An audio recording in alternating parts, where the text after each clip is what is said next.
안녕하세요. 미국 유학고수TV 시청자 여러분들, 유학고수입니다. 자, 오늘 굉장히 중요한 질문이 있어서 요거에 대해서 얘기해 보도록 하겠습니다. 일단 읽어드릴게요. 항상 좋은 방송, 선한 영향력 감사해요. 아들과 필독하고 있습니다. 감사합니다.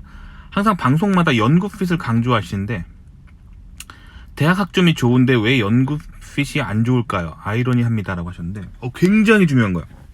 사실 제 영상에서 이 연구핏에 대한 영상이 사실 제일 중요한 겁니다.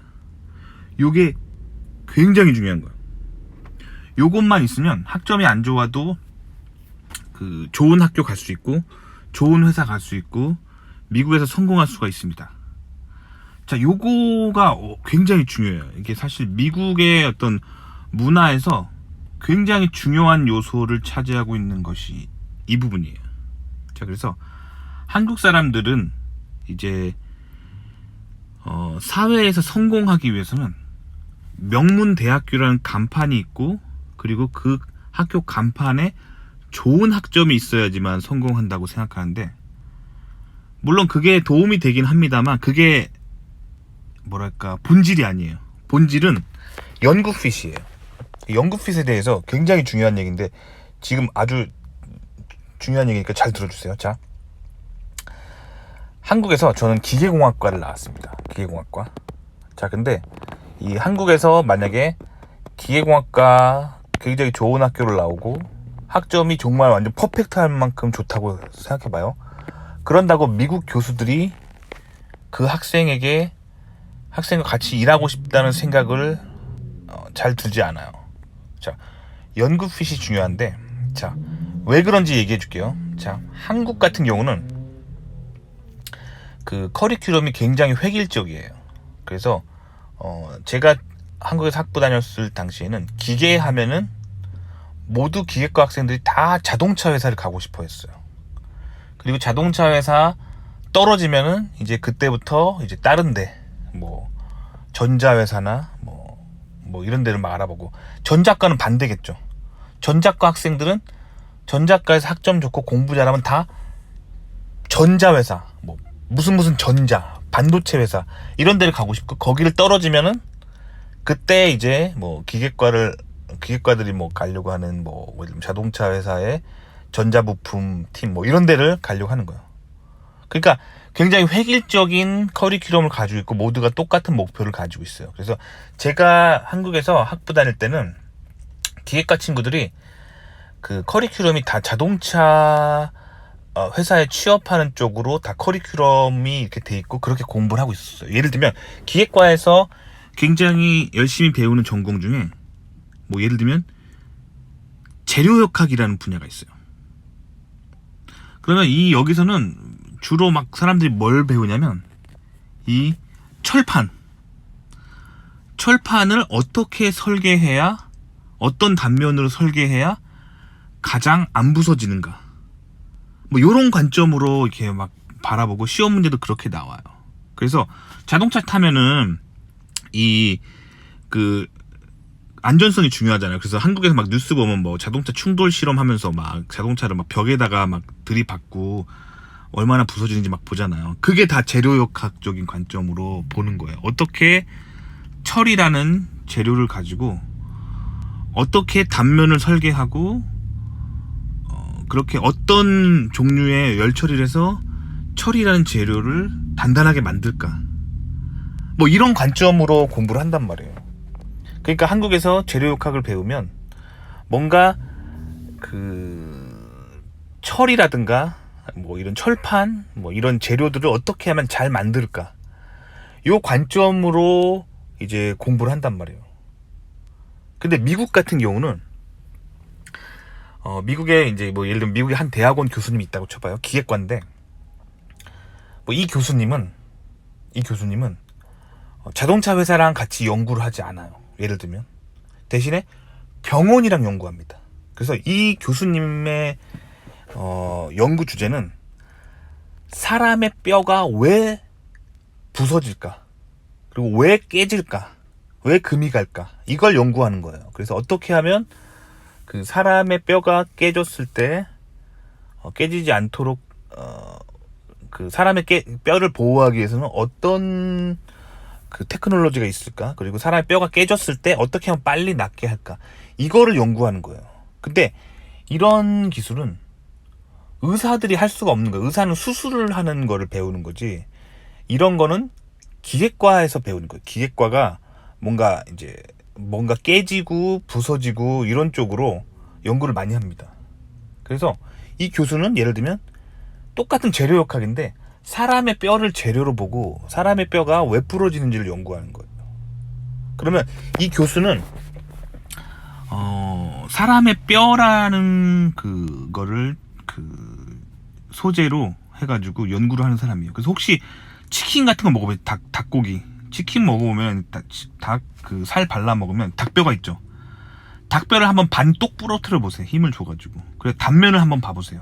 그럼 닭뼈는 어떻게 생겼냐면 닭뼈의 그 안은 스펀지처럼 이렇게 텅텅 비어 있어요. 그러니까 약간 수세미처럼 뼈 안쪽은 텅텅 비어 있습니다. 근데 닭뼈의 표면은 어떠냐면 되게 단단해요.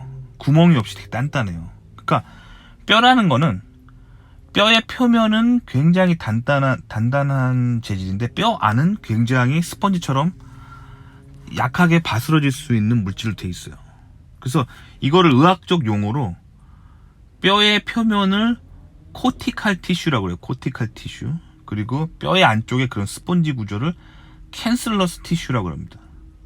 그러니까 이렇게 뼈라는 재료는 이중적인 재료로 구성되어 있는 거예요. 뼈 안쪽은 스펀지 같고 그래서 거기에 피가 차 있고 뼈 바깥쪽은 아주 단단한 그런 뭐 외골격 같은 걸로 되어 있는 거죠. 그러니까 약간 게랑 비슷한 거, 게, 가재.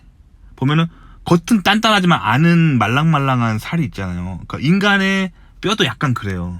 그래서 동물의 뼈도 닭뼈만 그런 게 아니라 인간도 그래요. 그래서 이런 재료적인 특성을 정확하게 알아야 뼈에 대한 연구를 할 거 아니에요. 그렇죠? 이걸 기계공학과에서 합니다. 자, 그런데 한국에서 자동차 회사를 많이 가는 문화가 있는 한국의 기계공학과 학생들은 재료역학을 공부할 때 이런 관점으로 배우질 않아요. 뭐 코티칼 티슈, 캔슬러 티슈 이런 거 한국 기계과 친구들은 처음 들어볼 거예요, 학부에서. 왜냐면 한국은 주로 자동차 회사를 가기 때문에 이 쇠가 얼마만큼의 힘에서 휘어지고 얼마만큼의 힘에서 변형이 가고 요 관점으로 배운단 말이에요. 금속 위주의 재료를 많이 배운단 말이에요. 그러니까 이런 사람이 한국에서 만약에 이런 기계공학과를 나온 사람이 학점을 퍼펙트하게 맞아도 미국 기계공학과 대학원 랩에 지원하면은 똑 떨어지는 거예요. 왜냐면 연구핏이 전혀 안 맞아요. 반대로 한국에서 그냥 별로 안 유명한 학교를 나왔다고 쳐봐요. 뭐 한국에서 뭐 지방대나 삼류대를 나왔어요. 그래서 학점도 그냥 쏘쏘하고 뭐 이렇게 별로인 학생인데 우연히 이 학생이 학부 때 자기네 이제 학교 가려고 그 자기네 학교 석사과정 랩에 이제 문을 두드렸다고 쳐봐요. 근데 학점이 안 좋아서 교수가 뭐 한국은 뭐 기계과 대학원 다 자동차 위주면은 이제 학점 안 좋으니까 안 받아줄 거 아니에요. 너는 학점이 별로여서 우리는 안 받아줘. 뭐 이렇게 됐다고 쳐봐요. 근데 대학원은 가고 싶고. 근데 그 학교에 의대가 있는데 그 학교 의대에서도 이런 비슷한 연구를 한다고 쳐봐요. 그러면 이 의사 입장에서는 그 기계과 학생을 구하기가 힘들어요. 의대에 누가 기계과가 오겠어요. 그렇다고 의대생하고 이런 연구를 하기에는 의대생들은 너무 재료에 대해서 몰라요. 뭐 예를 들면 감염에 대한, 세균에 대한, 면역에 대한 지식은 있지만 이런 재료적인 성질은 모를 거 아니에요. 그렇기 때문에 이 학생이 선택받을 수가 있겠죠. 어떻게 근데 이 사람은 한국 사회에서는 어때요? 한국의 아카데미아에서는 어떻게 보면 사회적 약자인 거예요. 왜냐면 학점도 안 좋고 그래서 메인스트림이라고 할 수 있는 자동차 대학원에서 다 안 받아줬어요. 갈 데가 없어가지고 막 있다가 그래서 대학원은 뭐 경험을 해보고 싶고 그래서 의대에서 이렇게 몸담고 있었다고 해봐요. 그럼 이 학생은 대단한 핏인 거예요. 왜냐면 기계공학과를 나왔기 때문에 재료적인 성질, 재료가 어떨 때 깨지고 뭐 이런 이론을 알고 있고, 거기다가 의대에서 실질적으로 뼈가 왜 부서지는지를 연구를 해본 거예요. 그리고 이 사람은 그래서 아는 거예요. 아, 코티칼 티슈의 재료적인 강도는 이렇고, 캔슬러스 티슈의 재료적인 강도는 이렇고, 그리고 뼈는 안과 밖이 다른 두 가지의 물질로 이루어져 있다. 이렇게 지식이 있잖아. 이게 연구핏이에요. 요거를 그대로 SOP에 딱 써가지고, 그러니까 자기소개서 써가지고 성적표랑 같이 해가지고 보내잖아요. 그러면 미국의 교수, 기계과 교수 중에 의대랑 같이 일하면서 인간의 뼈가 왜 부서지는지를 연구하는 기계과 대학원에 랩이 있다고 치면, 뭐 예를 들면 이런 랩들을 바이오미케닉스 랩이라고 해봅시다. 그러면 이 교수 입장에서는 이 한국에서 지방대 나온 친구가 훨씬 매력적인 거예요. 미국은 이런 구조로 돼 있습니다. 아시겠죠? 반대로 한국에 막 명문대 나오고 학점이 퍼펙트 하더라도 그 친구 이력서를 딱 보면은 뭐 자동차 부품의 강도밖에 모르는 거예요. 그러면 교수 입장에서는 뽑고 싶지 않은 거예요. 이게 연구핏입니다. 학점이 별로여도 연구핏이 돼 있으면 붙는 거예요. 이게 연구핏이에요. 굉장히 중요합니다. 그래서 제가 한국에서 학점이 별로 안 좋았어요. 한국에 4.5 만점에 3.4니까 4.0 미국은 4.0이 만점이잖아요. 4.0을 변환하면 3.1밖에 안 돼요. 학점이 안 좋아요. 자, 근데 제가 미국 대학원에 선택을 받고 장학금도 받고 그렇게 했던 이유가 다 연구핏에 있습니다. 그래서 연구핏이 저는 굉장히 좋았어요. 자, 저희 지도교수 같은 경우는 어떤 사람을 원했냐면, 컴퓨터 공학에 대한 지식이 반 정도 있고 기계공학에 대한 지식이 반 정도 있는 사람을 원했어요. 그런 사람 구하기가 되게 힘들어요. 그런 사람을 찾고 있는 사람이에요, 제 지도교수는. 왜 그런 사람을 찾냐면, 교수가 하는 일이 특이해요. 교수가 하는 일은 가상현실을 만든다고 보시면 돼요. 가상현실. 뭐 레이싱 게임 같은 거를 만든다고 보시면 돼요. 근데 레이싱 게임은 게임이잖아요. 근데 저희 지도교수는 그 3차원 가상 컴퓨터 프로그램 안에다가 현실과 같은 그런 가상의 세계를 만드는 거예요. 그러니까 그 일상에서 일어나고 있는 일들을 3차원 시뮬레이션 공간 속에서 구현할 수 있는 사람을 원하는 거예요. 뭐 예를 들어 봅시다. 3차원 가상현실에서 수술 시뮬레이터를 만든다고 쳐봐요. 자, 봐봐요. 그러면 우리 교수가 뭐 추구했던 건 이런 거예요. 자, 의대생들이 의대에 가서 해부학 수업을 듣잖아요. 그러면 어떻게 되냐면, 해부학 시험 들으면 죽은 사람들이 이제 시체죠. 그런 거 의료용 사체 카다바라고 하죠. 카다바가 그 해부실에 누워 있어요. 그러면 의대생들이 들어가서 그 수술용 메스를 가지고 배를 가르고 배를 오픈하고, 아, 이게 소장이고 이게 대장이고 이게 심장이고 이런 걸 배워요.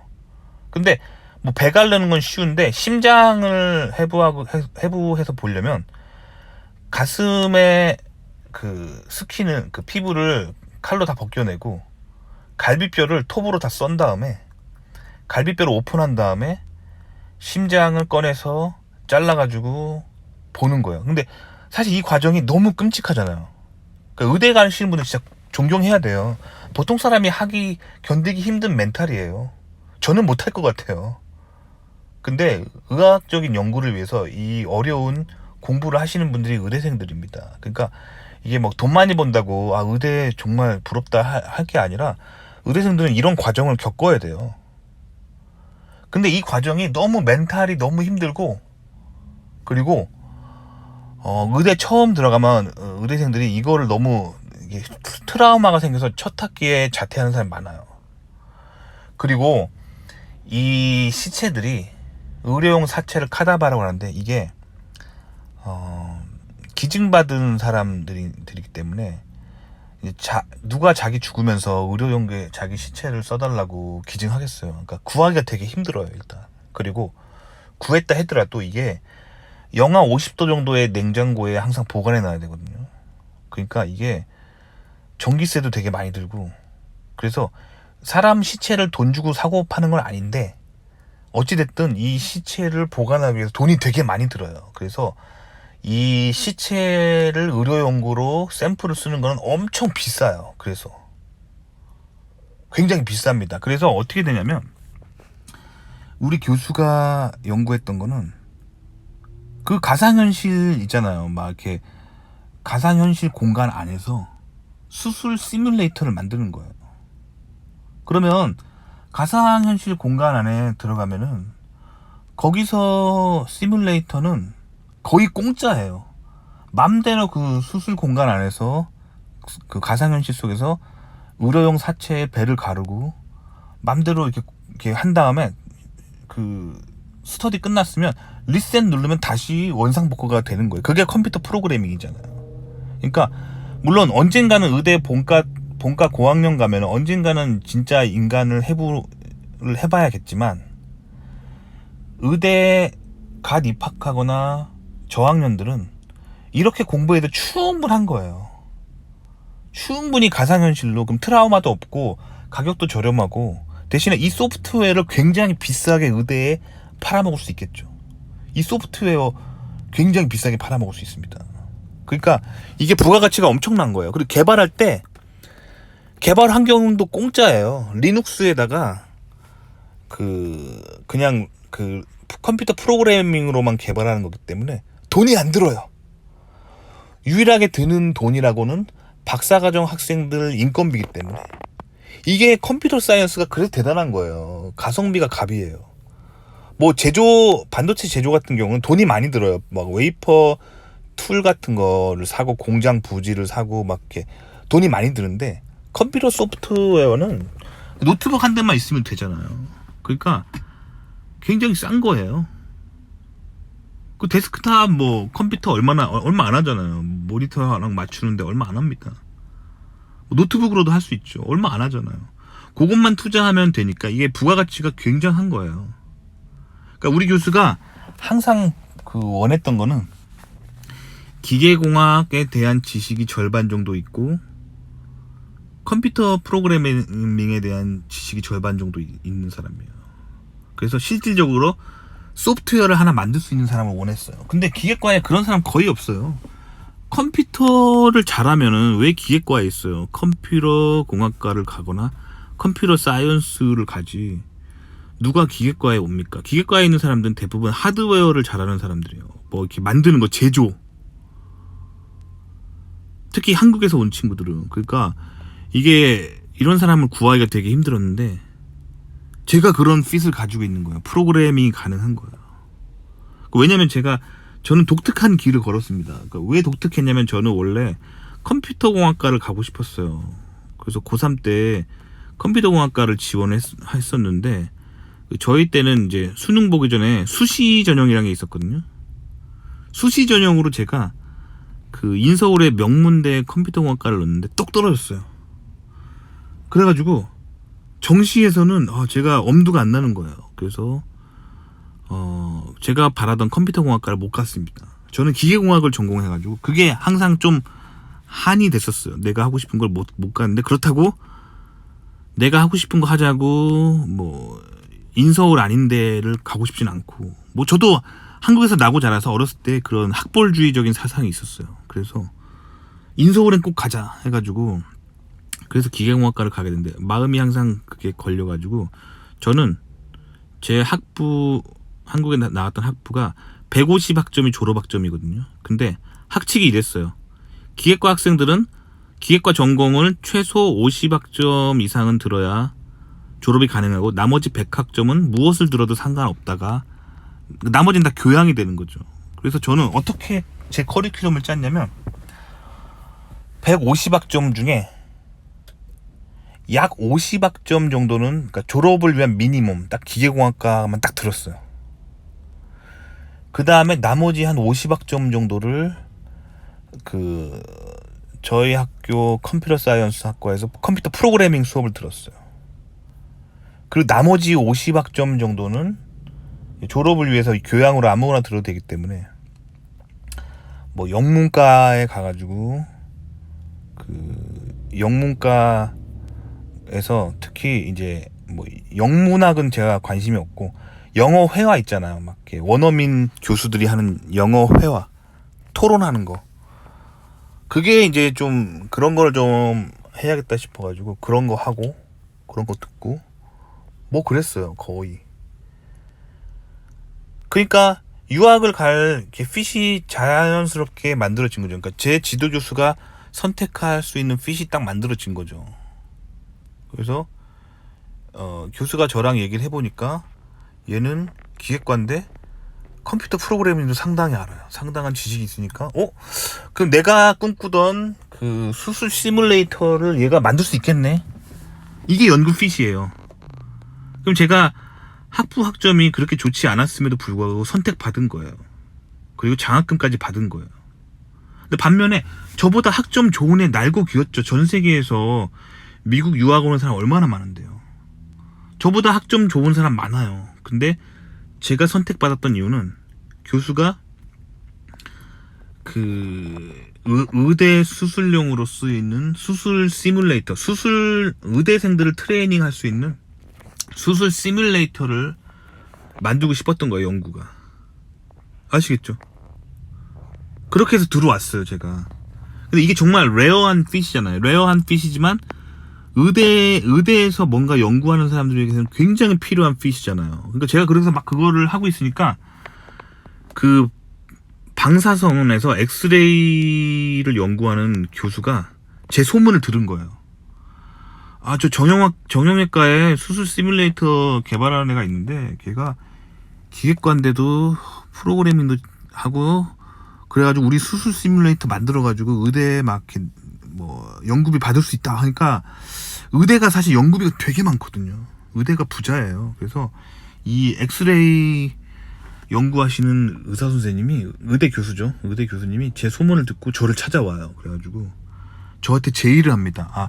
내가 연구하고 싶은 거는 엑스레이 사진만 판독하면은 사람이 지금 의대 의사들이 엑스레이를 판독해서 병명을 진단하는데 인공지능으로 이거를 트레이닝 시켜가지고 자동으로 엑스레이만 딱 찍으면 자동으로 컴퓨터가 그걸 딱 보고 병명을 자동으로 진단하는 거 이거 대박이다 그러는 거예요. 이거 되면 대박이야 그러는 거예요. 그래서 제가 저는 이미 펀드를 잡았다고. 저는 이미 정형외과에서 수술 시뮬레이터 만드는 그 펀드 잡아가지고 졸업할 때까지 저는 그 장학금 다 돼 있어가지고 저는 솔직히 관심 없다고 그렇게 말씀드렸어요. 그랬더니 이 엑스레이 의사 하는 그 의대 교수님이 저희 지도 교수를 찾아온 거예요. 그래가지고 딜을 한 거예요. 그러니까 결국엔 우리 교수만 좋은 거죠. 의대 정형외과 펀드를 이 학생이 받고 있는 건 알겠는데 우리 방사성학과 펀드도 있는데 우리 펀드도 괜찮으니까 우리도 너네 랩에 연구비 줄 테니까 이 학생 좀 빌려줘 그러는 거예요.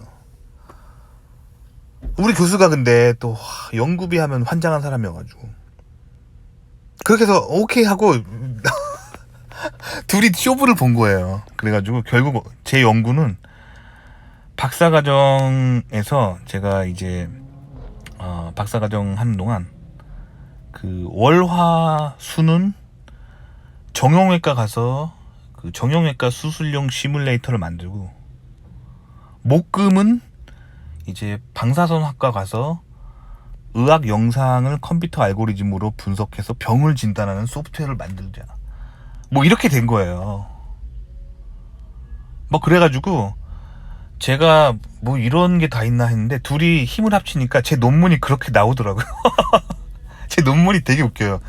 제 논문이 주제가 이게 뭔가 약간 갑자기 장면이 전환되는 말도 안 되는 스토리예요. 그래서 보통 논문은 하나의 스토리가 있어야 되잖아요. 그러니까 원래 제 처음 논문의 스토리는 그 가상현실에서 인간과 똑같은 디지털 트윈 인간을 만든 다음에 그거를 수술용 시뮬레이터로 쓴다. 요게 원래 시나리오였는데 그 방사선 학과 의사가 막 오더니 같이 합류하면서 제 논문이 이상하게 변질됩니다. 어떻게 변질되냐면 그렇게 해서 이 시뮬레이터는 나중에 그 컴퓨터 알고리즘을 이용해서 그 사람이 왜 병에 걸리는지까지 알아낼 수 있는 기능이 추가된 시뮬레이터다. 뭐 이렇게 무슨 아침 드라마의 작가들이야. 그래가지고 어쨌든 제 박사 논문 시나리오가 그렇게 갑니다. 뭐 그렇게 갔어요. 그래가지고 아 뭐야 지금 저 인간들 뭐야. 근데 어쨌든 그런다고 나한테 돈을 더 주는 것도 아니야. 어차피 제가 처음에 정형외과 펀드를 받았을 때 조건이 졸업할 때까지 매학기 학비 면제에 월급 뭐 2,300불에서 2,400불 사이에 월급을 받는다가 계약 조건이었기 때문에 그렇게 받았어요. 그러면 봐봐요. 더블 펀드를 받은 거잖아. 정형외과에서도 펀드를 받고 방사선학과에서도 펀드를 받은 거잖아. 그러니까 결국 우리 교수만 좋은 거야. 그러면 내 연봉을 2배로 올려줘야 되잖아. 맞죠?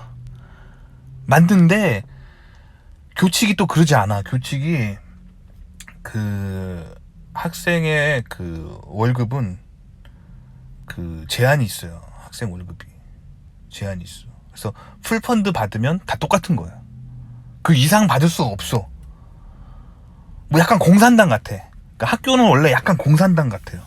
이거는 공산주의야. 왜냐면 자본주의에 의하면 내가 남들보다 펀드를 2배 받았으니까 내 월급이 2배여야 되잖아. 맞죠? 맞잖아요. 2,300불이 월급이라면 4,600불 줘야 되잖아요. 맞죠? 근데 그렇지 않아. 학칙은 풀펀드 받으면 항상 똑같아요. 교수만 좋은 짓 한 거예요. 그래서 그 교수 사회가 학교 시스템이 약간 사회주의적인 게 있어요. 그래서 교수는 그 돈으로 연구비를 더 탔기 때문에 그거 가지고 학생 한 명 펀드를 더 줄 수가 있겠죠. 약간 이렇게 사회주의적이에요. 제가 그래서 교수들이 약간 좌파 진보적인 거예요. 이 사회주의를 옹호하는 자들. 나는 펀드 2배 줘야 되는데, 그죠? 어쨌든 그래서 저는 월급을 2,300불 정도 받았어요. 2,400불 정도 받았어요. 근데 요새는 한 3,000불 더 준다 그러더라고요. 자, 그러니까 연구핏이 이렇게 중요한 거예요. 그래서 저는 대신에 교수가 저를 굉장히 이뻐했습니다. 저 때문에 그 펀드를 2군데서 따냈기 때문에 교수가 그러니까 저의 핏이 굉장히 레어한 거예요. 그 당시에 의대가 그렇게 컴퓨터 소프트웨어를 이용해서 가상현실 개발해서 의대생들을 훈련하는 거, 거기에 많은 돈을 투자하고 있었고, 또한 그 방사선 학과에서는 엑스레이 사진만 보고 컴퓨터 알고리즘이 병을 진단하는 소프트웨어를 개발하기 위해서 많은 돈을 쏟아붓고 있던 시즌인 거죠. 근데 학생이 이런 백그라운드, 컴퓨터 프로그래밍도 잘하고 엔지니어링과 다른 그 공학적인 것도 잘하는 사람, 2가지를 다 만족할 수 있는 사람을 찾기가 힘들어요. 왜냐면 그 방사선학과 의사의 그 표현에 의하면 컴퓨터 잘하는 사람은 컴퓨터 사이언스 학과 가면 세고 셌대요. 근데 그 방사선 의학과 의사가 연구하는 건 뭐냐면 사람의 뼈가 얼마만큼의 강도에서 골절이 되는가를, 그게 궁금한 건데, 그 사람의 뼈가 골절된 정도는 엑스레이로 알 수 있잖아요. 그러니까 컴퓨터 사이언스 출신들한테는 어떤 디지털 이미지를 뭐 읽는 소프트웨어, 그리고 그거를 분석하는 소프트웨어는 잘 만들죠. 근데 그거를 기계랑 결합해서, 그래서 저 뼈의 저 부분이 왜 깨지냐, 요 얘기가 나오면 컴퓨터 사이언스 출신들은 이거를 꿀먹은 벙어리가 돼서 아무것도 못한다는 거죠. 그러니까 그 방사선 의학과 교수도 컴퓨터 프로그래밍을 잘하는 기계과를 정말 원하고 있었던 건데 그런 사람이 없다는 거야. 레어핏이잖아요. 그러니까 저는 그래서 졸업할 때까지 펀드 걱정을 안 했어요. 박사과정 동안 내 펀드가 끊길 거라는 걱정을 전혀 하지 않았어요. 이게 연구핏이에요. 그럼 반대로 컴퓨터 사이언스만 전공하고 컴퓨터 뭐 C 언어 프로그래밍밖에 모르는 사람이 있다고 쳐봐요. 그럼 이 사람은 연구핏이 별로 좋지는 않은 거예요. 왜냐면 프로그래밍은 할 줄 알지만 그 뼈가 왜 깨지는지에 대해서는 설명을 못하니까 연구원으로 쓸 수 없는 거예요. 반면에 기계과에만 데려오면은 뼈가 왜 깨지는지는 설명할 수 있지만 컴퓨터 프로그래밍을 못하는 거예요. 그렇다고 해서 교수가 2명을 뽑아가지고 컴퓨터공학과 박사 1명 뽑고 기계공학과 박사 과정 1명 뽑아가지고 둘이 연구를 시키면 돈이 더블로 들잖아요. 각각 학비 대줘야 되고 학비 면제해줘야 되고 각각 월급 줘야 되니까 돈이 더블로 들잖아요. 근데 저는 나 하나를 뽑음으로써 이 두 가지를 해결할 수가 있잖아요. 이게 연구핏이에요. 그래서 교수가 찾고 찾는 거예요. 항상 그 공고를 할 때 기계공학 전공했으면서 컴퓨터 프로그래밍 할 줄 아는 사람. 근데 이게 그냥 뭐 폼은 if문 정도만 하는 게 아니라 웬만한 프로그래밍을 혼자 만들 수 있는 사람. 이게 그가 찾는 조건이었어요. 이게 연구핏이에요. 그러니까 공부가 다가 아니에요. 그러니까 저는 학점이 별로 안 좋았음에도 불구하고 그래서 이거를 한 거예요. 펀드를 잘 받은 거예요. 근데 되게 웃긴 게 그래서 어쨌든 가상현실로 뭔가 이렇게 만들었어요. 그리고 막 병을 진단하는 그런 알고리즘을 만들었어요. 근데 이거를 하려면 GPU라는 걸 써야 돼. GPU가 뭐냐면 그 컴퓨터 게임할 때 그래픽 카드 있잖아요. 그걸 이용해야 그래픽도 잘 나오고 뭐 병렬 연산도 잘 할 수 있고 뭐 머신러닝도 잘 할 수 있고 막 그래요. 그래서 GPU라는 걸 써야 돼요. 그래서 그때 제가 대학원 연구할 때 GPU를 썼었어요.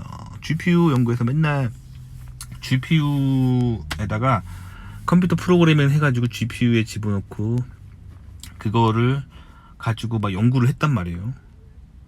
그렇게 해서 졸업을 했는데 이 GPU 회사들이 원래 컴퓨터 게임만 팔았거든요. 컴퓨터 게임 그 용도로만 그 주로 개발을 했었거든요.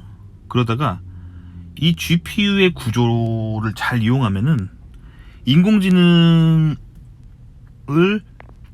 가속시킬 수 있다는 거를 이제 알아냅니다.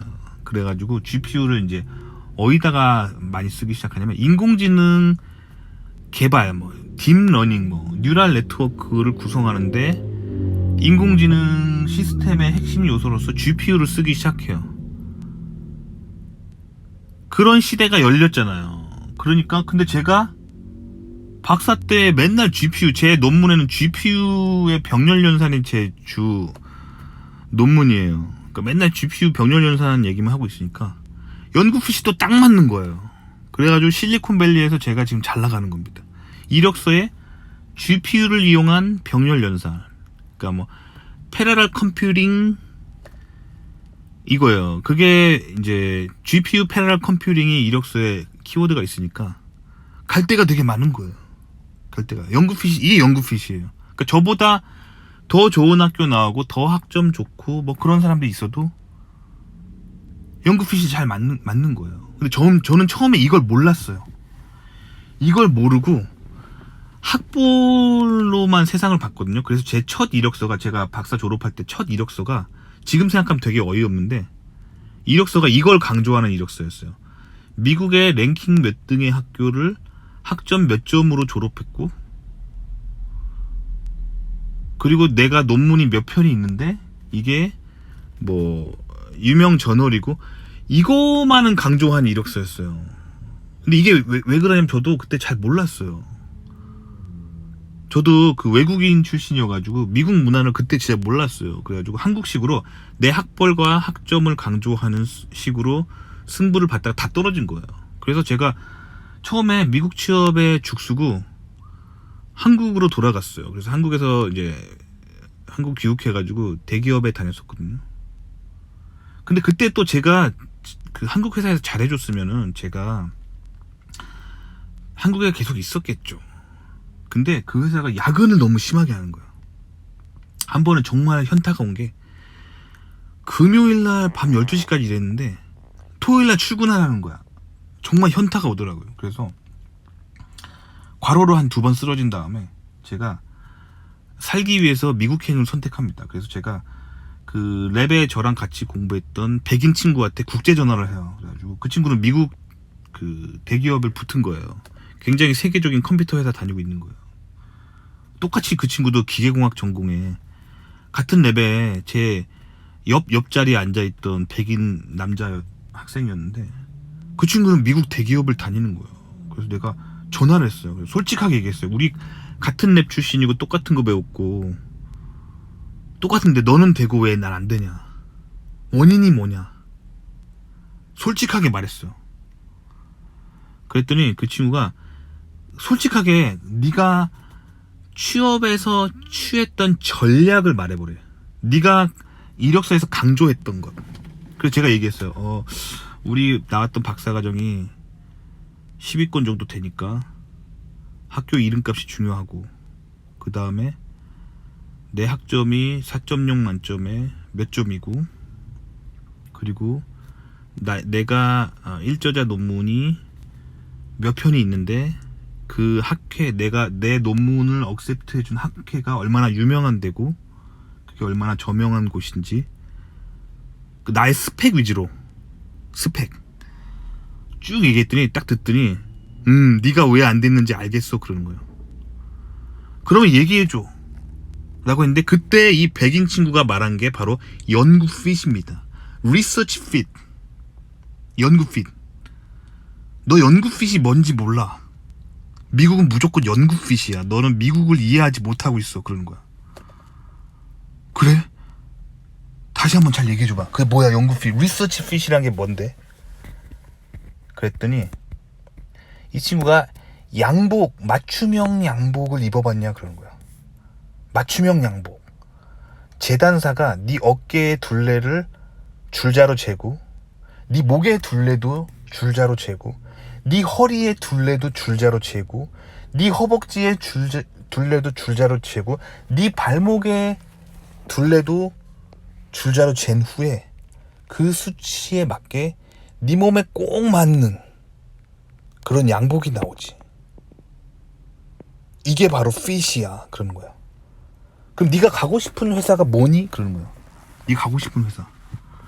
그래서 제가 얘기했어요. 미국의 굉장히 유명한 반도체 회사, 컴퓨터 회사를 딱 얘기했어요. 그러니까 그 친구가 그러는 거야. 그렇게 얘기하지 말고 거기서 네가 하고 싶은 일을 정확하게 얘기해봐 그러는 거야. 그래서 제가 얘기했어요. 컴퓨터 시스템을 전반적으로 설계하는 그런 사람이 되고 싶어. 제가 얘기했어요. 그랬더니 그러면 그 회사 홈페이지에 들어가서 그 회사의 job description, 그러니까 모집 공고를 다운받으래요. 다운받은 다음에 거기 나와 있는 모든 것들을 할 줄 안다라고 이력서에 쓰면 된대요. 그리고 그게 거짓말이면 안 돼. 진짜 할 줄 알아야 된대요. 그러면 합격이고 그게 핏이야 그런 거야. 그리고 그거랑 너가 거기에 나와 있는 거랑 네 실력이랑 멀면은 불합격이야 그런 거야. 그래서 미국의 유명한 컴퓨터 회사의 모집 공고를 출력을 해요. 출력을 해가지고 그거를 보고 이제 면접을 준비를 한 거예요. 거기 나와 있는 내용을 실제로 내가 이제 대답할 수 있도록 계속 거기 나와 있는 것만 공부하는 거야. 딱 거기만 물어봐. 그러니까 학교가 유명한지 중요하지 않고요. 학점 좋은지 중요하지 않습니다. 뭐 자격증 많은 것도 중요하지 않고요. 실제로 그 일을 해봤냐 안 해봤냐, 그거에 대답할 수 있냐 없냐의 문제입니다. 나중에 지금 제가 실리콘밸리 와서 면접관이 돼보니까 무슨 말인지 알겠더라고요. 자, 그래서 제가 그 미국에서 랭킹 2등 하는, 뭐 3등 하는 학교 애들, 이런 애를 떨어뜨려 본 얘기를 해볼게요. 자, 미국에서 랭킹 2등, 3등 정도 하는 사람들이 제가 미국에 다니던 대기업에 그 면접을 보러 옵니다. 저는 면접관이었고요. 면접관 중에 하나였죠. 근데 질문이 이래요. 뭐 예를 들면 인공지능 회사다. 그러면 인공지능에 관련된 것만 물어보고 쓸데없는 거 물어보지 않아요. 뭐 학교 중요하지 않아요. 딱 이것만 물어봐요. 인공지능을 빠르게 인공지능이 판단할 수 있도록 컴퓨터 칩을 설계하기 위해서는 CPU와 GPU를 어떻게 설계해야 되냐, 이렇게 딱 물어봐요. 그러면 그거를 해본 사람은 정확하게 대답하겠죠. CPU랑 GPU는 CPU는 이렇게 설계하고 GPU는 이렇게 설계하고 그 둘 간의 관계를 이렇게 해가지고 딱 연결하면은 이게 인공지능이 빨리 판단합니다. 합격이에요. 근데 제가 그 저를 비롯한 그 심사위원이 그 랭킹, 미국의 랭킹 2등, 미국의 랭킹 3등 하면 굉장히 좋은 학교거든요. 얘네들 왜 떨어뜨렸냐면 얘네들이 그걸 해본 적이 없는 거예요. 해본 적이 없어요. CPU랑 GPU를 다뤄본 적이 없어요. 실제로. 그들의 박사과정에. 그리고 뭘 했냐?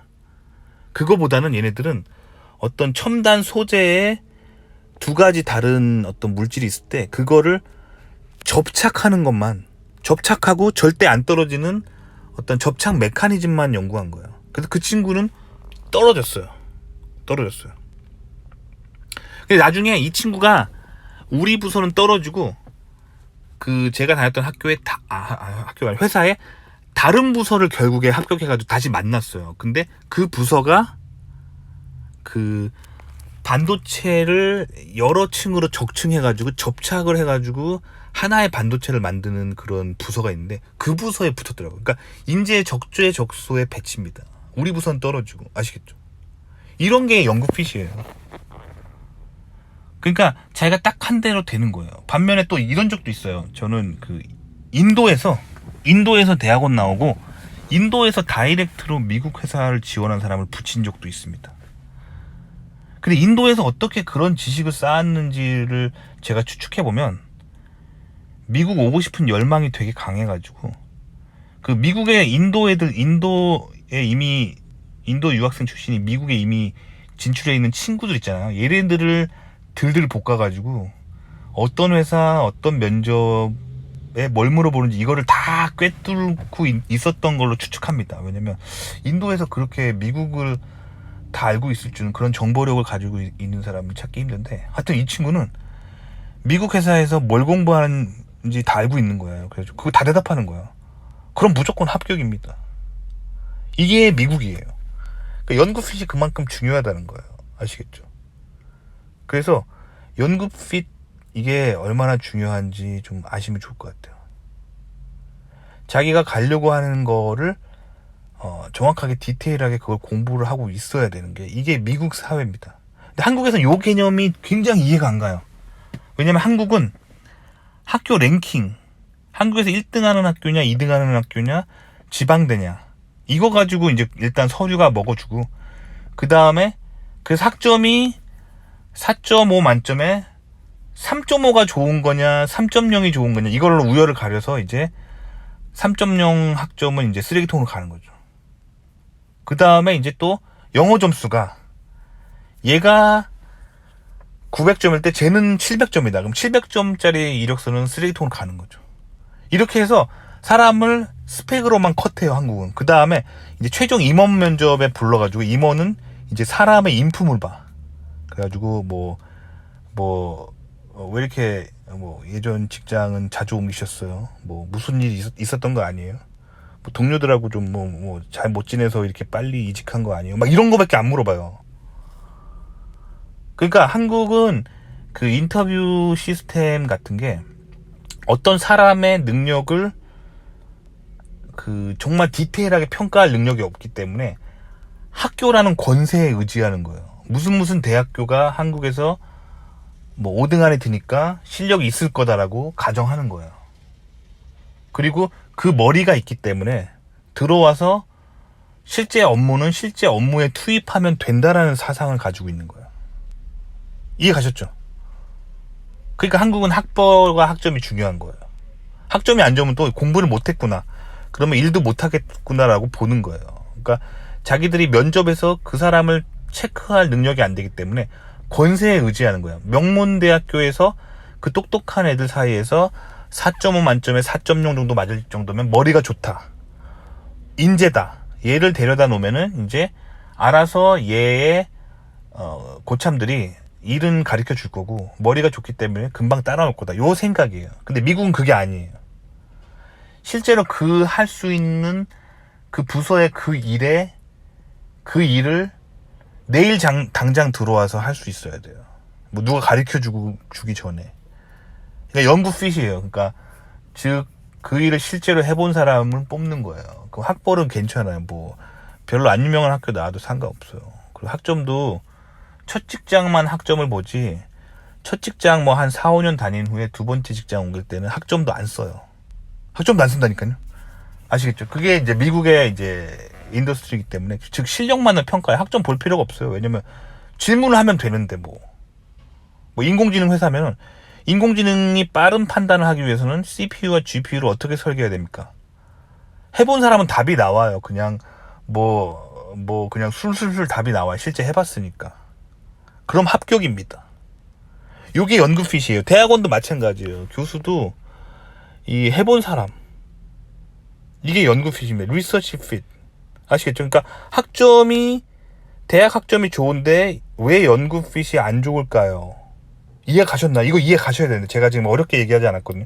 이게 이해가 가셨는지 그 영상을 들으면서 판단해 보시고, 제가 한 말 이해가 안 가면 어디가 이해가 안 가는지 얘기를 해보세요. 그러면 제가 또 설명을 해드릴게요. 도움이 되셨길 바랍니다.